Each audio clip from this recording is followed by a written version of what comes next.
Just remember, the stuff presented by this creepy bear is from the Evolution 101 website, written by the Understanding Evolution team. Commentary by Rent-A-Friend2000, that's me! Homologies and analogies. Since a phylogenetic tree is a hypothesis about evolutionary relationships, we want to use characters that are reliable indicators of common ancestry to build that tree. We use homologous characters in different organisms that are similar because they were inherited from a common ancestor that also had that character. If you'll take out your Debate for Dummies book and look up circular reasoning, you'll find homologous characters.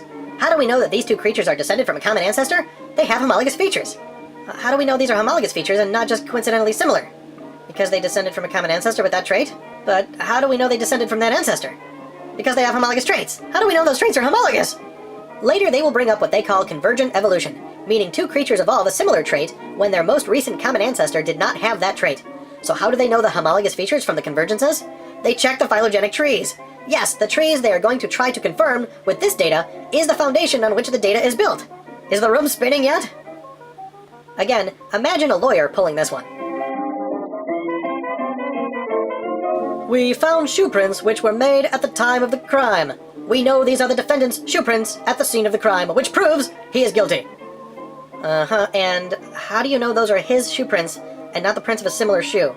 We know they are his because he was there committing the crime. Therefore, those must be his shoe prints. And on CSI Darwin, that's good enough to convict a man. An example of homologous characters is the forelimbs of tetrapods. Birds, bats, mice, and crocodiles all have forelimbs. Sharks and bony fish do not. The ancestor of tetrapods evolved forelimbs, and its descendants have inherited that feature, so the presence of forelimbs is a homology. Translation. If you presume evolution to be true, and you presume the ancestor of all four-legged animals was itself a four-legged animal, then you can assume that four limbs is a homology. Yet even after all of the required assumptions, these homologies will be delivered as proof of the evolution, which has to be presumed to decide these are homologies. Are you dizzy yet? We're just getting started! Not all characters are homologies. For example, birds and bats both have wings, while mice and crocodiles do not. Does that mean that birds and bats are more closely related to one another than to mice and crocodiles? No. When we examine bird wings and bat wings closely, we see that there are some major differences. Bat wings consist of flaps of skin stretched between the bones of the fingers and arm. Bird wings consist of feathers extending all along the arm. These structural dissimilarities suggest that bird wings and bat wings were not inherited from a common ancestor with wings. Not only did flight supposedly evolve in separate ways unrelated to a common ancestor, but the very similar radar that bats and dolphins have supposedly evolved separately and were not from a common ancestor. How do we know the radars are not homologous? We check the phylogenetic trees, but how do we build those trees? By linking species with similar traits. Chicken, egg, chicken, egg, chicken, egg, chicken, egg, chicken, egg, chicken, egg. Ah! One problem which instantly comes to the surface is trying to pick which similarities mean a common ancestor. Bats and dolphins having a radius and ulna, forearm bones, is homologous, even though the bat uses his in a wing and the dolphin uses his in a flipper. But the sonar systems they use to hunt food are not homologous, even though they come from similar genes. Doesn't this strike you as completely arbitrary? This is like grouping Batman with the Punisher because they both wear black, even though Batman doesn't use guns or kill anyone, and the Punisher does nothing but use guns to kill people. Right? Right? Even more problematic is the necessity to have amazingly improbable events, such as the accidental increase in genetic information to cause the development of sight or flight from an unguided accidental process happen not just once in the history of life, but multiple times.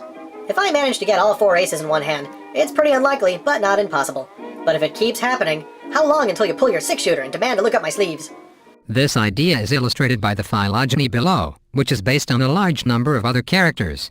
Bird and bat wings are analogous, that is, they have separate evolutionary origins, but are superficially similar because they have both experienced natural selection that shaped them to play a key role in flight. Analogies are the result of convergent evolution. Here is an amazing sleight of hand, convergent evolution. Because mice and bats are similar in their teeth and toes, we say that those teeth and toes are homologous features. Because bats and dolphins have a similar radar, but no common ancestor with that radar, according to the imaginary tree we built, then this is not an example of evolution. So how do we use this to sell evolution? We say this is evolution which is not the result of descent with modification. Another reason why the original definition failed. But the result of two different lineages creating similar, but not homologous, features. So if they had a common ancestor with that trait, it's garden variety evolution. If they don't, it's convergent evolution. As you will come to see, they've created a veritable 31 flavors of evolution, so that no matter what happens, or doesn't happen, they can label it evolution, despite thereby contradicting the original definition of evolution that was provided. In the meantime, oh look, I just dealt myself another ace! What are the odds? Unlikely, I know, but this hand is not homologous to that last hand with an ace I dealt me. It's analogous, because it's the ace of spades this time. These are convergent hands. Unguided, random chance, yep.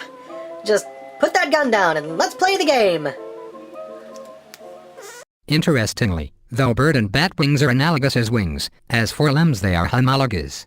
Birds and bats did not inherit wings from a common ancestor with wings, but they did inherit forelimbs from a common ancestor with forelimbs. Let me clarify this. Wings, not homologous.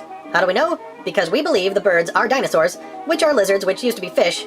Uh-oh, fish don't have legs. Okay, so we believe fish grew legs and became four-legged animals. Frogs? Which then became lizards and mammals, each of which developed flight over non-homologous pathways, which is still evolution, the convergent kind. And then evolved into birds and rodents, some of which developed flight. How do we know all this? Because, well, didn't you see that chart a few pages back? It's all on there.